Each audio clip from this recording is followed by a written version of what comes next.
The United States is waging an economic war on China, and both of the dominant political parties, the Republicans and the Democrats, have pushed for more aggressive policies to try to contain China. The financial news outlet Bloomberg published an article that summarizes the situation very well. They say that this year, in the 2024 presidential election, in the Trump-Biden rematch, the only sure loser is China. Trump has pledged to impose tariffs of at least 60% on all Chinese imports. Bloomberg estimates that this would shrink the US-China trade of around $575 billion to practically nothing. And it's not just Trump. The Joe Biden administration has also imposed many aggressive anti-China policies, including export restrictions and sanctions. And Bloomberg notes that the Biden administration is also considering several other restrictions on trade with China, including restricting data flows and potentially putting tariffs on Chinese electric vehicles. Now, just a few years ago, before Donald Trump came into office in 2017 and started the trade war, Chinese goods made up 22% of all imports into the United States. And if Trump imposes these tariffs, that will likely decrease to close to 0%. And Bloomberg noted that there are several industries that will be hit very hard, including textiles and electronics. Many U.S. electronics companies will likely be devastated, potentially going bankrupt because of these policies, and U.S. consumers will pay higher prices. And of course, this is coming at a time when the U.S. has been facing an inflation crisis, and inflation would get significantly worse if the U.S. trade war on China escalates to this degree. So this raises the question, why is there so much antagonism toward China in Washington? Why do both political parties want to escalate the trade war against China? What is driving all of this? Well, as I explained in a previous video, which I will link to in the description below, China has become the world's manufacturing superpower. Today, China makes up 35% of the entire world's gross production of manufactured goods. That's to say that China produces more than the next 9 largest manufacturing countries combined. And since 2016, China has overtaken the United States as the largest economy on Earth and continues to grow faster and faster. And soon, its nominal GDP, its gross domestic product, the size of its economy measured in dollars, will also overtake the size of the US economy. So more and more indicators show that US economic hegemony is declining and China is growing and growing in influence. And this is fundamentally the main reason driving the very aggressive policies that the US has been carrying out against China. However, it's not just the size of the Chinese economy and the size of its manufacturing sector. It's also because China is now leading the world in numerous key industries that will be the future of the world economy. Specifically, China has become the world's leader in green technologies that will become more and more important as the world decarbonizes and moves away from fossil fuels. And China has absolutely dominated what it refers to as the new 3 industries. These consist of 1, batteries, 2, new energy vehicles or electronic vehicles, and 3, solar power and wind power. China is making enormous progress in these critically strategic industries, and the fact of the matter is that the West cannot compete with China. And this explains why the US and Europe are waging economic war on China. And specifically, what this illustrates is that the Western neoliberal capitalist model is unable to compete with China's state-led socialist model. As the Financial Times newspaper put it very clearly, they said the emergence of China's new 3 and other industries that were developed with heavy state subsidies is bringing to a head a clash between the Chinese economic system, which closely marries state policy and financial support with an aggressive private sector, and the market-oriented capitalism of developed countries concentrated in the West. And by the way, this conflict is not just because Chinese government industrial policy has been very successful in moving up the value chain and creating these very advanced technologies, but as the Financial Times noted in this same report, quote, "What has really alarmed the West about Chinese clean tech companies is that their technology is often superior to that of the US and other advanced economies." So Western technology corporations, largely based in the US, these big tech monopolies, they simply cannot compete with the Chinese clean energy products, which are simply better. And that's why the Western governments are resorting to economic war against China, and in particular, against China's technology sector. So the irony is that the same Western neoliberal capitalist nations that have lectured the world about the importance of free trade and free markets and privatization and liberalization and ending state support for important industries, those same Western neoliberal economies are now resorting to state-led industrial development and industrial policy and protectionist policies because they simply cannot compete with China. One of the clearest examples of this extreme hypocrisy is that the billionaire oligarch Elon Musk is now openly calling for protectionist policies and heavy restrictions on Chinese electric vehicles because he said, if Western countries do not put tariffs on Chinese electric vehicles, China will demolish rivals like, of course, Elon Musk's company, Tesla. I'm reading here from Reuters, quote, Elon Musk said that Chinese automakers will demolish global rivals without trade barriers. He complained that Chinese car companies were the most competitive, and he said, quote, if there are no trade barriers established, they will pretty much demolish most other car companies in the world. They're extremely good. Now, this is extremely ironic because back in 2011, Elon Musk did an interview in which he literally laughed at the idea of China competing with new energy vehicles. And in 2023, the Chinese electric car manufacturer BYD overtook Elon Musk's Tesla as the largest EV manufacturer on Earth. Here's this clip of Elon Musk literally laughing back in 2011 at the idea that China could compete with him. There's competitors now ramping up. And as you're familiar with BYD, which is also on the West Coast, I think they're ramping up production of their electric vehicles. Warren Buffett owns 10% stake in that. Why do you laugh? BYD is trying to compete. Why do you laugh? Have you seen their car?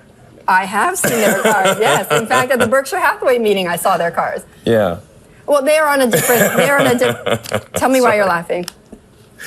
You don't see them at all as a competitor? No. Why is that? I mean, they offer a lower price point. I don't think they have a great product. Why is that? I don't think it's particularly attractive. The technology is not very strong. And BYD as a company has pretty severe problems in their home turf in China. Right. So I think their focus is, and rightly should be, on making sure they don't die in China. Now, this is certainly not the first time that Elon Musk has shown himself to be extremely hypocritical. In fact, he has constantly criticized government intervention in the economy and said that we need a free market and no state subsidies. But in reality, his companies, like Tesla, have received billions of dollars of subsidies from the US government. And while billionaire oligarchs like Elon Musk like to sometimes flirt with libertarian rhetoric, at the end of the day, when they cannot compete with foreign rivals like Chinese EV makers, then they demand protectionism, they demand tariffs because they know that Chinese competitors will beat them. This also explains why there's such a hysteria in the United States over TikTok, because TikTok has quickly become one of the world's most popular social media apps. And US social media corporations based in Silicon Valley, which all are US government contractors, they simply cannot compete with TikTok. So this is why you're having these McCarthyite hearings in the US Congress in which right-wing US Congress people, like for instance, Senator Tom Cotton, a Republican, have been grilling the CEO of TikTok, even though he's not Chinese, he's Singaporean. The US has been grilling him and accusing him of allegedly being part of the Communist Party of China and all of this nonsense. Of course, this is all about scaring people in the United States to justify the new economic war against China that is bipartisan in Washington.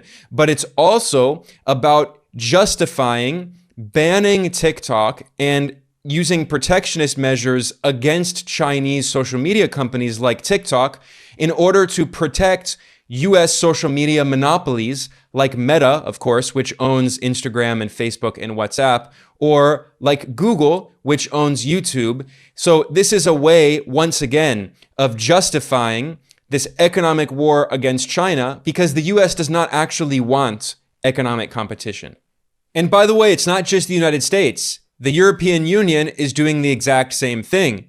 And the EU launched an anti-subsidy investigation into Chinese electric vehicles imports into the EU. And there are many reports suggesting that Brussels will likely impose tariffs on Chinese electric vehicles. So here we see another example of how Western neoliberal capitalist economies cannot compete with China. And this is especially clear when we look at the green transition, not only with electric vehicles, but even more so with solar panels, one of the most important technologies to fight against climate change. And Western countries claim that they want to fight climate change rhetorically, and they lecture countries in the global south for not immediately transitioning to green energy. Well, China is leading the world in the green transition. And now Western countries say, well, if China's going to lead the green transition, then we don't actually want it. We actually don't care about climate change. We're going to continue destroying the planet, polluting the air. And in fact, many Western countries are expanding fossil fuel production, which is making global warming even worse, which is often causing extreme consequences in the global south, where there's more and more extreme weather. So the global south is facing the consequences of this very selfish behavior by the global north rich economies. And meanwhile, China in 2023 installed more solar panels, more solar power capacity in 1 year than the US has ever installed, or that any country has ever installed in the history of solar power. I'm reading here from Bloomberg. China accounted for more than half of the global additions of solar power in 2023. China added 217 gigawatts of solar in 1 year, blowing away its previous record of 87 gigawatts in 2022. And in the entire history of solar power, the US has installed 175 gigawatts of capacity of solar power.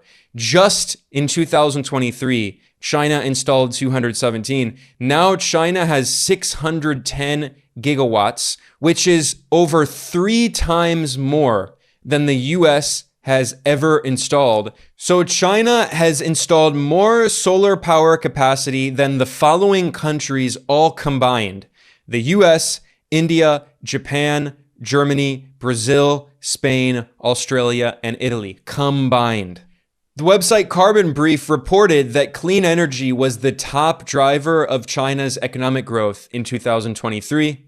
Clean energy technologies contribute a record 11.4 trillion yuan, which is about 1.6 trillion US dollars at the current exchange rate, contributing that to China's economy in 2023, accounting for all of the growth and investment and a larger share of economic growth than any other sector. And this report notes that this surge in investment in China was driven by those new 3 industries: solar power, electric vehicles, and batteries. And the report notes that in 2023, China invested 890 billion US dollars in these clean energy sectors. That is nearly the total global investment in fossil fuel supply.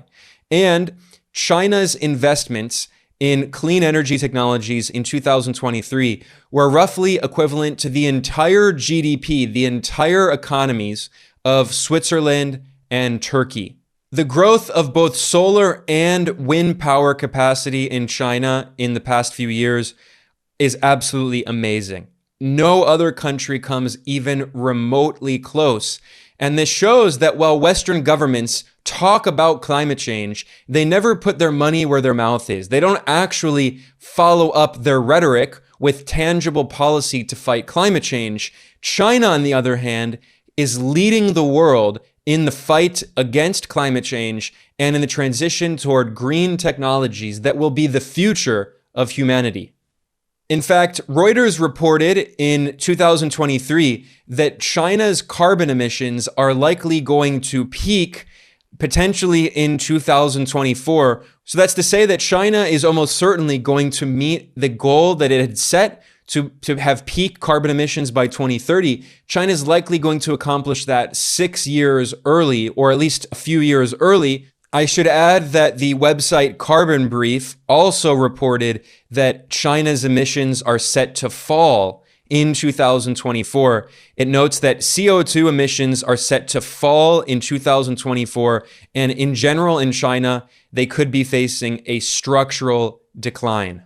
Meanwhile, the United States is very likely not going to meet the carbon emissions reductions commitments that it made for 2030. So let me repeat that for emphasis here.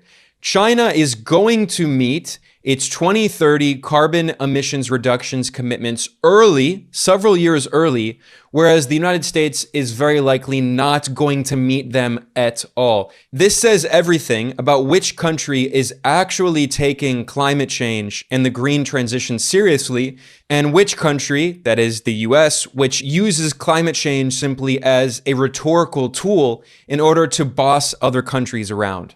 So the US and the EU cannot compete with China in solar power and in wind power. China is leaving them in the dust. And China has also become the world's leader in car production, and in particular in the production of new energy vehicles or electric vehicles.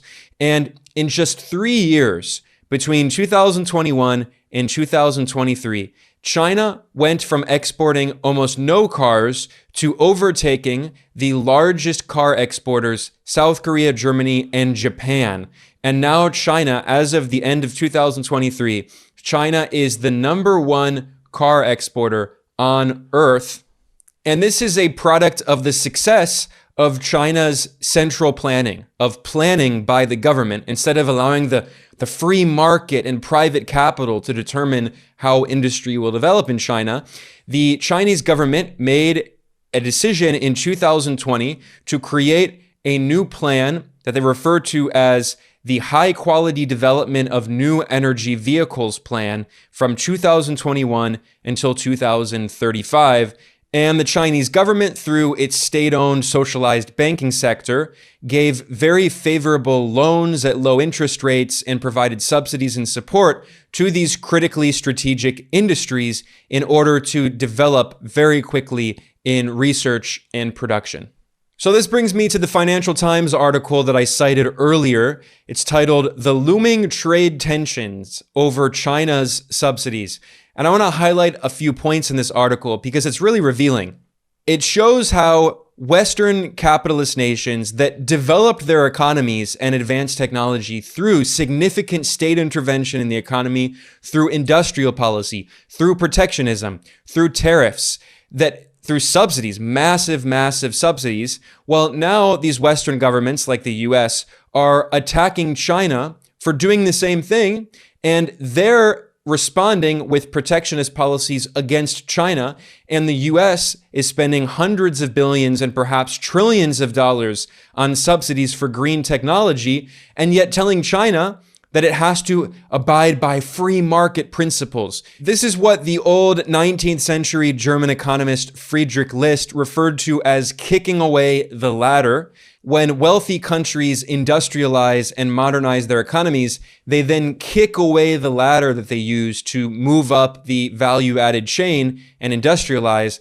And the South Korean development economist Ha-Joon Chang showed in his book, Kicking Away the Ladder, Development Strategy in Historical Perspective, he showed how the advanced economies of the world, including in the US, Europe, Japan, they all implemented these state-led development models, which included heavy protectionism. And then when they became rich, they told poor developing countries to do the opposite of what they did. And now this is exactly what the West is saying to China. And the West is returning to these protectionist policies because they cannot compete against China. So none of these countries actually believe in the so-called free market or free trade. It's simply a rhetorical tool that is used by the dominant economic power in order to maintain its economic hegemony. The classical political economist David Ricardo famously argued back in the early 19th century that every country should have free trade and should trade according to their comparative advantage, and that free trade benefits everyone.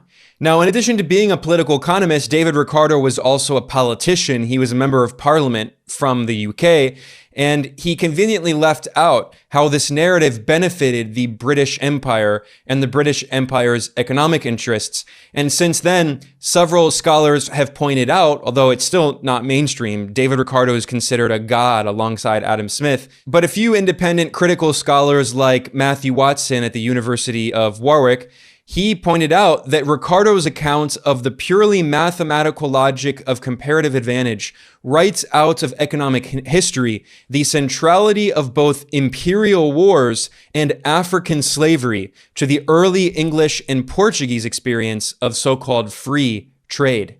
And he cited the renowned economist Joan Robinson, and she famously argued back in the 1960s and the 1970s that what was portrayed as the universal truth of comparative advantage in economics textbooks was actually Ricardo's description in abstract form of the structure of early 19th century British commercial interests. That is to say, this idea of comparative advantage was not something that was set in stone in the laws of nature. It actually was, in that historical moment, an argument that helped the British Empire.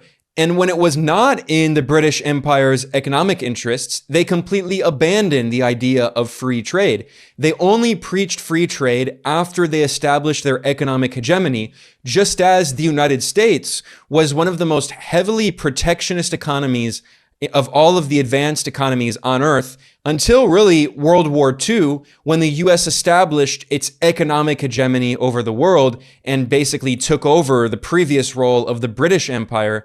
And then the US began preaching the importance of free trade, and especially with the rise of neoliberalism in the late 70s and 1980s, the US began imposing the neoliberal Washington Consensus on economies all around the world, not only telling them, but forcing these countries to liberalize their trade, remove any trade barriers, remove any subsidies and protectionist policies to help local industries so they can compete internationally, privatize state-owned enterprises, cut healthcare and education and other forms of social spending. It's a matter of the rich countries telling the poor countries to do the exact opposite of what they did in order to become wealthy. So now I'm going to go back again to this Financial Times article on the looming trade tensions over China's subsidies. It notes that China's Commerce Minister, Wang Wantao, gave a speech in which he warned of rising trade protectionism and intensified geopolitical conflicts, in particular targeting the new three industries in China of EVs, solar panels, and lithium batteries. And the Financial Times noted that the European Commission is currently carrying out an anti-subsidy investigation into Chinese electric vehicles that could lead to higher tariffs for Chinese imports. The EU is also considering emergency support measures for its own solar panel manufacturing industry, and it is carrying out an anti-dumping investigation into Chinese exports. And the United States has slapped export controls on high-tech shipments to China. So once again, the West does not actually care about free trade. They only preach free trade when it's in their own economic interests. But when China benefits from trade, well, then they stop talking about free trade and the West resorts to trade war, economic war, and protectionism. Now, this report in the Financial Times notes that developed countries have long grizzled about Beijing's industrial policy. So the US for decades has implemented industrial policy and provided billions and billions of dollars of subsidies for major companies, especially tech companies, and also through research funding through DARPA, the Pentagon's research organization. So when China does industrial policy, then the West criticizes it. The Financial Times pointed out that in the early 2000s, Beijing launched several industrial plans which aimed to reduce China's dependence on imported technology to 30% or less by 2020.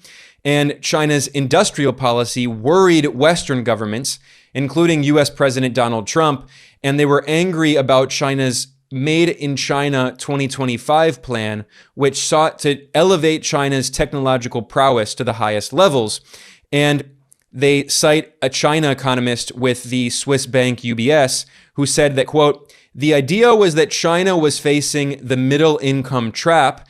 And so China really needed to move up the value chain and upgrade industry to be able to compete. And once again, as the South Korean development economist Ha Jung-chang showed in his work, this is exactly what all of the advanced industrialized countries did. They provided protectionist policies in the form of tariffs. They provided state subsidies and massive infrastructure investment by the state. They provided very low interest credit loans provided often by public banks, or at least banks that were being guided by the state, to these strategic industries. And then when they used these protectionist policies to help provide local industry, infant industries to develop, then when they became internationally competitive, those economies like in the US, Europe, Japan, South Korea, after those years of protectionist policies, then they lifted those policies and started talking about free trade. Well, for the past few decades, China was still in the catch-up period and was trying to move up the value chain using those same policies. The Financial Times noted that China has provided generous subsidies in many of these important sectors like semiconductors and electric vehicles. The Chinese government also provided support in the form of building and operating public charging stations for electric vehicles, and the Chinese government helped to fund product development, production facilities, research and development, asset acquisitions, and low-interest government loans. And importantly for China's state planners, the sector, the green sector, green technologies, has met its target, and Chinese brand electric vehicles now hold 80% of the domestic market as of 2022. And I have seen this in Beijing. You can see that many cars driving around are electric vehicles because they have a green license plate. And in particular, almost all of the taxis are electric vehicles. In order to have a taxi, basically, to be a taxi driver, you have to use an electric vehicle. And the government has provided many subsidies and support mechanisms to encourage fewer and fewer internal combustion engines in the cars. However, it is not just a matter of government support for these industries.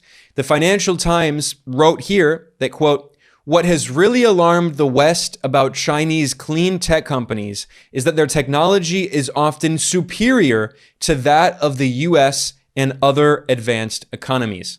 And again, this brings me back to what Elon Musk had said when the Tesla CEO, this billionaire oligarch, was calling for Western governments to implement protectionist policies to prevent his Chinese competitors from basically making Tesla go bankrupt. These Chinese technologies are frankly superior to the Western technologies, and the free market cannot compete, which is why Western governments are now implementing industrial policy and using state support for these companies like China did, but they're complaining when China does it, despite the fact that they're doing the exact same thing. Now, the Financial Times quotes Jake Sullivan, the U.S. National Security Advisor under Joe Biden, and he gave a historic speech in 2023 in which he complained that now the United States, quote, has to contend with the reality that a large non-market economy, that is China's socialist economy, has been integrated into the international economic order in a way that poses considerable challenges. This is a transcript of the speech that Jake Sullivan gave in April 2023 at the Brookings Institution, one of the most powerful think tanks in Washington. And this is the transcript published by the Biden White House. And in this speech, the National Security Advisor, Jake Sullivan, he said that essentially the Washington Consensus had failed. And the Washington Consensus refers to the neoliberal economic orthodoxy that the United States imposed on countries around the world, in particular through the Bretton Woods institutions like the IMF and the World Bank. And still today, Global South countries are often forced to implement the Washington Consensus, despite the fact that the U.S. National Security Advisor is now admitting that it's been a failure. And once again, it shows that the U.S. tells poor countries to do the opposite of what it does in order to continue to develop its technology and its economy. Now, Jake Sullivan said in this speech, he noted that the neoliberal economic orthodoxy of the Washington Consensus led to four very significant problems. First of all, it led to the hollowing out of the U.S. industrial base, and that's why he's now calling for public investment, that is state government investment, because the free market is not going to do it. And he said that there was an assumption at the heart of this neoliberal logic, which is that markets always allocate capital productively and efficiently. But that's not true. This neoliberal capitalist orthodoxy was wrong, and he noted that in the name of oversimplified market efficiency, entire supply chains of strategic goods, along with the industries and jobs that made them, moved overseas. So this is the downside of this deep trade liberalization. Furthermore, he noted that another assumption in this neoliberal orthodoxy was that the type of growth did not matter. And he pointed out that neoliberal reforms came together to privilege some sectors of the economy, like finance, while other essential sectors, like semiconductors and infrastructure, atrophied. And he said that the U.S. industrial capacity, which is crucial to any country's ability to continue to innovate, took a real hit. Furthermore, he noted that through its socialist model, the People's Republic of China continued to subsidize at a massive scale traditional industries like steel, as well as key industries of the future, like clean energy, digital infrastructure, and advanced biotechnologies. Therefore, America did not just lose manufacturing, but it also eroded its competitiveness in critical technologies that would define the future. And he said, finally, another significant challenge that this neoliberal economic orthodoxy unleashed was extreme inequality, which has damaged so-called democracy to the extent that there is so-called democracy in the West. It's very exaggerated. It's actually a plutocracy in which a small handful of billionaire capitalist oligarchs control the political system and can buy politicians. And that's why over 80, and in some cases over 90% of the members of Congress running for office in elections who have more campaign funding win the election. It's the best so-called democracy money can buy. But the point is that this neoliberal economic orthodoxy claimed that trade-enabled growth would be inclusive growth, that the gains of trade would end up getting broadly shared within nations. And this goes back to this interpretation of David Ricardo's idea of comparative advantage, which is simply not true. It's economic dogma, it's neoliberal capitalist dogma, but it's false. And he admitted that those gains of so-called free trade failed to reach a lot of working people. The American middle class lost ground while the wealthy did better than ever. And American manufacturing communities were hollowed out. And the key drivers of this increasing economic inequality, and which has led to political radicalization going further and further to the right, with far-right leaders like Donald Trump becoming mainstream. And also in Europe, you see the same thing with these neoliberal economic policies fueling the rise of the far-right in Europe as well, and neo-fascist movements. Jake Sullivan pointed out that the key drivers of this inequality and political radicalization was trickle-down economic policies. That is neoliberal economic orthodoxy. And he says policies like regressive tax cuts, deep cuts to public investment, unchecked corporate concentration, and active measures to undermine the labor movement, which had built the middle class in the first place. So that historic speech by the U.S. National Security Advisor explains why the U.S. is now returning to protectionist policies and waging economic war against China, because the neoliberal capitalist model has been fundamentally unable to compete with China's state-led socialist model. Now, China, of course, has a socialist market economy. They refer to it as officially a socialist market economy, or they refer to it as socialism with Chinese characteristics. It includes elements of planning. It's not the same as the Soviet economy, but it still is a socialist model. And I explain more about that Chinese economic model in the separate video that I did on how China has become the world's industrial superpower. I have linked to that in the description below.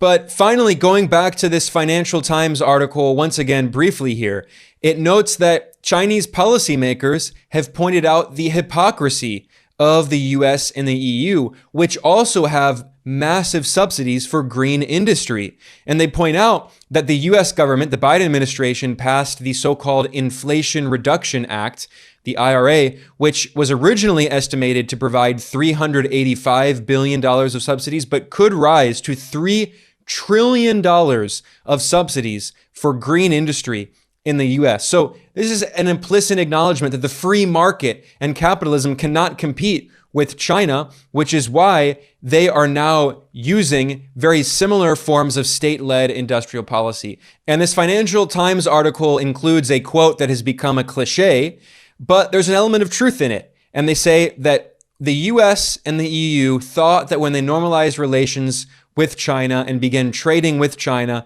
and when China joined the World Trade Organization in 2001, they thought that while they were dealing with China, China would become more like them.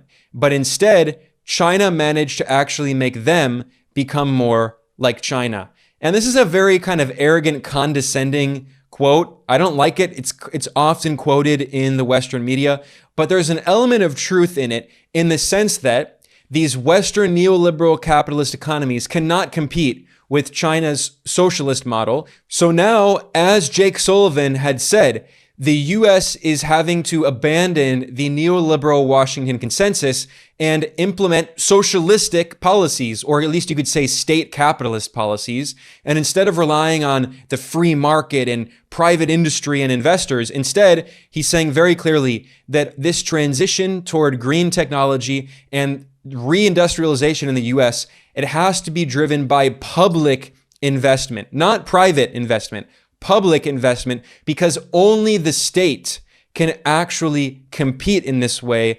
And this kind of essentially a form of limited central planning. They're returning to elements of planning, which is really what industrial policy is. Industrial policy is a limited form of planning. They're acknowledging that planning does have an important role in economic and industrial development, and you cannot simply leave everything to the free market. And the ultimate irony is this is not new. We've seen this happen in the past. Of course, in the Cold War between the US and the Soviet Union, in which the US began implementing industrial policy and had many of these state interventionist policies, these Keynesian policies that were completely mainstream. And it was the Republican president, Richard Nixon, who famously said, "We're all Keynesians now." And it wasn't until the rise of Ronald Reagan in the 1980s and Margaret Thatcher in the UK in the late 1970s and the turn toward neoliberalism that the US abandoned many of those state-led industrial policies. However, you can also go back even to the godfather of neoliberalism, Ronald Reagan himself, and he also used trade war, economic war, and protectionist policies against Japan. And in the 1980s, there was a lot of propaganda in the US. You can see this reflected in Hollywood movies. And there was all this propaganda claiming that Japan would become the world's economic superpower. It had overseen massive industrial development like China has done. And by the way, the way that Japan developed technologically and became a technological superpower by the 1980s is also through state-led industrial development. Now, in the case of China, it was obviously socialism, but in the case of Japan, it was, you could say, state capitalism. And this is shown very clearly in the research by the political economist Chalmers Johnson in his famous book on the MITI, the Ministry of International Trade and Industry. And he looks at Japanese industrial policy and shows how its state-led economic development helped it move up the value chain like China has.